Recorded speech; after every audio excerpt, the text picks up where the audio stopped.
गर्नुपर्छ, रद्द गर्नुपर्छ, राजा भाग्छ देश छोडेर भनेको।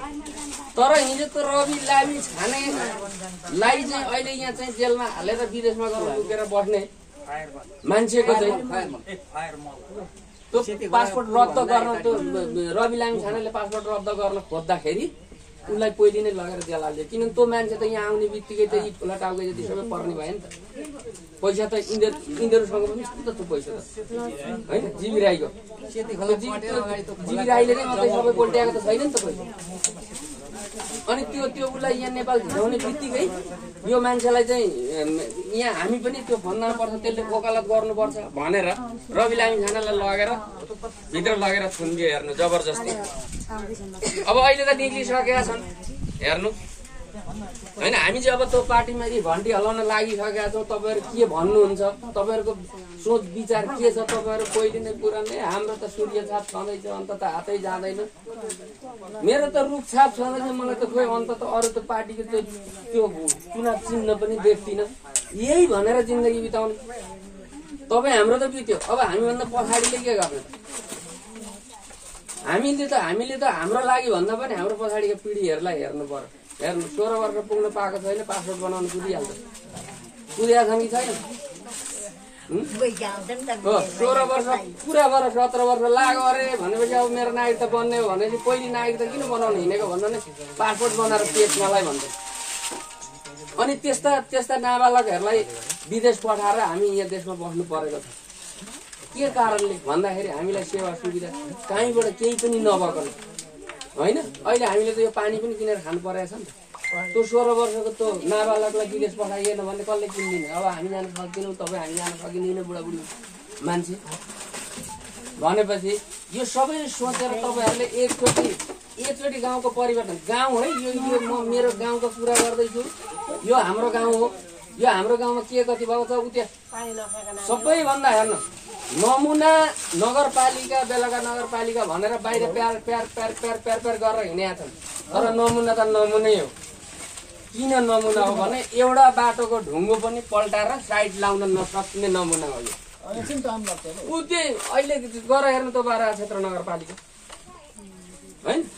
उता बाङ्गेतिर जानु पिछै जान पाउनुहुन्छ, बजारतर्फ जानु पिछै जानुहुन्छ, तलतिरबाट उतापट्टि छिर्ने त्यो जङ्गलबाट उता चाहिँ यताबाट गएको हाइवेमा निक्लिन जानु पिछै देख्नुहुन्छ। उयो चाहिँ सप्तकोशी नगरपालिकामा जानु, होइन? त्यो फतेपुरबाट अलिक परतिर जानु, तलतिर झर्नु, उता जानु, बाहिर सबै बाटाघाटा सबै पिच भइसक्यो। यो नगरपालिकामा कहाँ छ 1 किलोमिटर पिच भएको छ अहिलेसम्म? यी बाटो खनाए कहिले हो? तपाईँ हामीले घर भत्काएर घर सारेर बाटो दिएको कहिले हो? ल भन्नु त। यहाँ खाल्टो पर्दाखेरि ए बाबा के अरे 1 ट्र्याक्टर गिटी ल्याएर हाल्दै अनि यहाँ खाल्टो पर्यो, हामी त यहाँबाट यो खाल्टो कटेर जान सकिनौँ भन्दाखेरि खोलो खुलेको छैन। खोलो नखोली कहाँबाट दिनु? खोलो खुलाउने अधिकार हाम्रो हो? खोलो खुलाउने काम हाम्रो हो? त्यो खोलो कसको? खोलो त हाम्रो हो नि। त्यो खोलाको एउटा ढुङ्गा टिपेर ल्याएर यहाँ लोहोरो सिलौटो पिस्न हामीले नपाउनु? ढुङ्गा जति चाहिँ सबै बेचेर लगेर चाहिँ ठेकदारलाई दिएर अनि यहाँ हामीलाई एउटा टोयलेटको आवश्यकता पर्यो भने ठेकदार खोज्न जानुपर्छ ढुङ्गो किन्नलाई। ढुङ्गो किन्नको लागि कहाँ जानुपर्ने हो? बिरपुर पुग्नु पर्ने हो कि सुनसरी जानुपर्ने हो कि सप्तरी यता सिराहातिर जानुपर्ने हो कि हाम्रो खोलाको ढुङ्गो? हेर्नु हामी कति सङ्घर्ष त्यो ढुङ्गा गर्दा पनि हामीलाई पुलिस प्रशासन लगाएर, होइन, लगाएर जबरजस्ती घोक्रे ठाको लगाएर यहाँबाट हाम्रो ढुङ्गा लिएर जान्छ। तर भोलि तपाईँ हामीले यहाँ घर बनाउनु घरको कुरो छोडिदिनु, एउटा टोयलेट तुलसा मोट बनाउनको लागि 1 ट्र्याक्टर ढुङ्गा लिन जानु भने तपाईँको 30 आउँछ, होइन? त्यो पनि कुनै सिद्धान्त हो?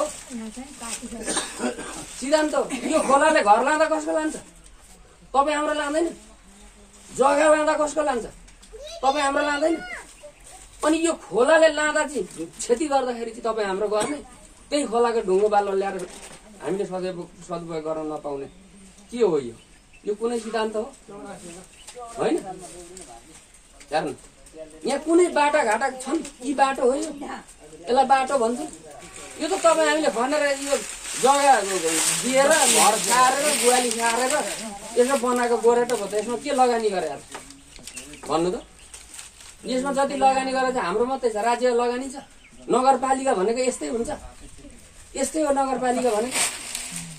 घुमेर हेर्नु त कसो तपाईँ हामी भाग्यमानी रहेछौँ, काहीँ नभएका भाग्यमानी। त्यो तल बाँध अलिकति फुट्दिनाले यो कसो हुनाले चाहिँ यो बाटो चाहिँ बन्दै छ र होइन। अहिले गाडीको अनुहार देख्न पायौँ हामीले, नभएदेखि गाडीको अनुहार हेर्नलाई पनि हामीले यो कोसीमा नाउ तरेर बारीपट्टि जानुपर्छ, पर्दैन त।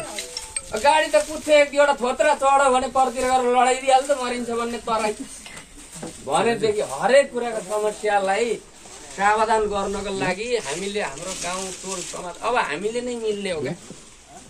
गाउँै मिल्ने हो, टोलै मिल्ने हो, समाजै मिल्ने हो, हामी नै एकीकृत गर्ने हुने हो होइन। हरेक कुराको समस्यालाई लिएर हामी नै जाने हो, यहाँ कोही पुर्याउन आउँदैन। त्यस कारणले गर्दाखेरि हामी एकजुट भएर यो 84मा हामीले कुनै हालतमा पनि हामीले एकचोटि त हेर्न त पाइयो नि त। 50 वर्ष तपाईँ 70 वर्षकी हुनुभयो होला, 50 वर्ष भइसक्यो तपाईँले चुनावमा भोट हालेको, एउटै पार्टीमा च्याप्प म त त्यो के अरे त्यो चाहिँ सूर्य चिन्ह चाहिँ म त सूर्य चिन्हबाट हातै जाँदैन, रोग चिन्हबाट हातै जाँदैन भन्दै 50वटा चुनाव हेरिसक्नु।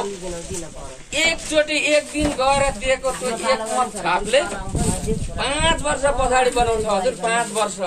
5 वर्ष रुवाइदिन्छ एकै दिनको त्यो छाप लगाएर त जुन अम्लामा हरियो लाएर निस्किसकेपछि अनि तपाईँलाई 5 वर्षसम्म त्यसले राम्रो गरे पनि 5 वर्ष हेर्न पाउनुहुन्छ, नराम्रो गरे पनि 5 वर्ष हेर्न पाउनुहुन्छ।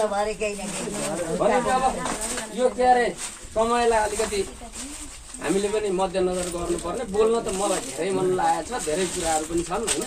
तर जे होस् तपाईँहरूले लगभग कुराहरू बुझि पनि सक्नुभएको छ, त्यस कारणले मैले मेरो 2 शब्द टुङ्ग्याउँछु। जय गणेश।